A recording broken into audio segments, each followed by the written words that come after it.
Morning guys, it's Grant from Grant Ford Fitness, and this morning I'm bringing you a video in response to a question from Julia Brown in the UK, and it's a problem that is really common in a lot of people these days, which is a problem with internally rotated shoulders.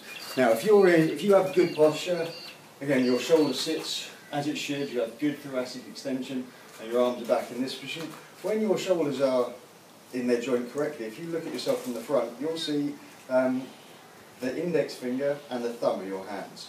Now what happens with a lot of people is, again, you get a shortening of the muscles across the front, a tightness in the chest, and this causes the shoulders to roll inwards. As the shoulders rotate inwards, it bends your arm, runs all the way down, and you tend to see people standing like this, okay, with their hands. When you look at them from the front, you can see the back of their hands. Yeah, so rather than being nice and tall with good extension, what happens is the shoulders rotate, but you come into this position. Now you can also see if my shoulders are externally rotated, I get this thoracic extension, so extension of this portion of my back. Okay? As my shoulders come in, what tends to happen is my back rounds slightly. Okay?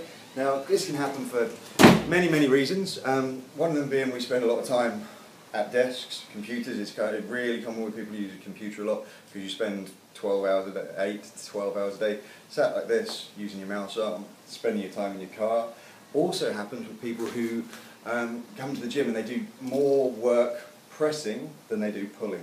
Okay, so if you're doing much more work pressing, then again these muscles at the front of your body get tighter and tighter and tighter, stronger and stronger and stronger.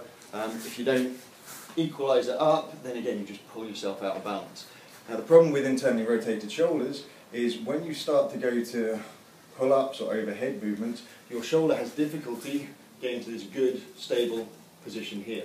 So rather than, again, if you're pressing overhead, your body's staying neutral in the spine, rotating this way, what tends to happen is to accommodate, your shoulder can only rotate a certain amount, you get this lumbar extension here, yeah, which puts your back in a vulnerable position.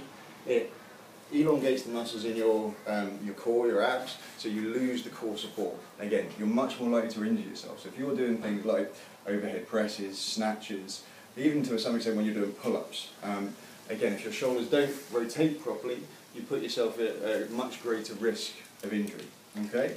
So what we need to do, if you have this problem, we need to loosen off any adhesions, any fascial tightenings around your pecs, through your chest. We need to stretch those muscles, and then we need to put some exercise in your program that are going to strengthen the rotator muscles here. Okay? So first thing we're going to look at with an exercise ball, either small flat round one, again it's hard, you could use a lacrosse ball, or spiky ball.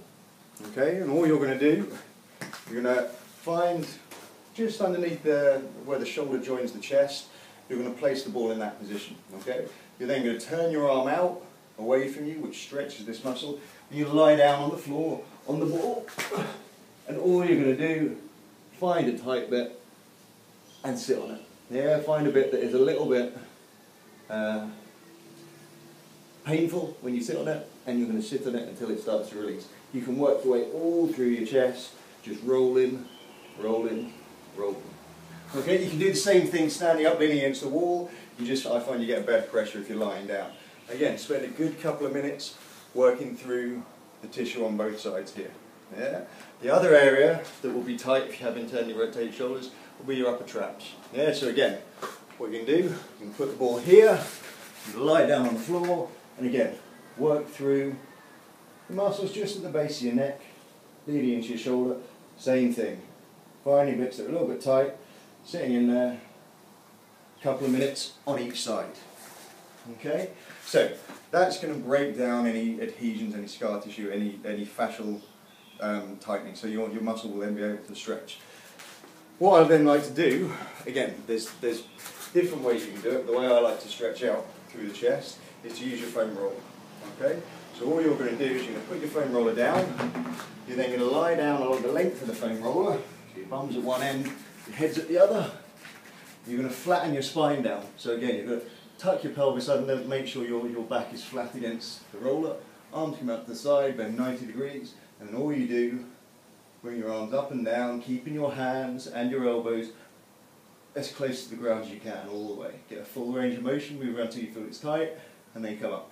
Now, what you'll want to do is as you get to here and it becomes tight across your chest, your back will probably want to arch. You have to fight against that. Yeah, so you're trying to prevent that lumbar extension. You're trying to keep your back nice and neutral. Okay, back and forth. And again, do about 8 or 9 of those as if you're doing snow angels. Yeah, you can do the same thing standing up against the wall. Okay, if you don't have a foam roller, stand so your feet are about 6 to 8 inches from the wall. Bend your knees slightly, flatten your back, and you're making sure you have contact with the wall, with your lower back, base of your spine, shoulders and head. From there again, you externally rotate your shoulders, come up, making sure you're in contact here. Again, try and make sure you don't arch and come away from the wall as you're going up and down. Okay. I find it's a lot easier to do this on the foam roller because gravity helps put your shoulders in the right place. Okay, so that's what you've done. You've done some SMR, or self-myofascial release with the ball, then do some stretching on the either the foam roller or against the wall. And then what you need to do is do some exercises which are going to strengthen these rotators. So a really good one is, again, getting a resistance band, tie it off against some kind of rigid fixed support. Again, all you're going to do, you're going to put your elbow against your ribs, keep it there, grab hold of the band and just rotate as far as you can. Here, coming back and forward. Again, this is going to use the external rotators of your rotator cuff, strengthen those and get your body used to this rotation. Again, do it on both sides. Another one, face pulls. Yeah, so you use it with a cable, with a two-handle rope attachment, or just with a resistance band. Tie the band or the cable so it's about face height. Grab it, pull it apart towards your face. Here, as you're pulling apart, keeping your elbows up and your hands up, you're forcing your hands into this rotation. We're forcing your shoulders into this external rotation. Again, as you do it, make sure you squeeze your abs and your glutes. Make sure your spine doesn't extend in this position to get you into the position of fall. Make sure your spine is neutral and rotate through here.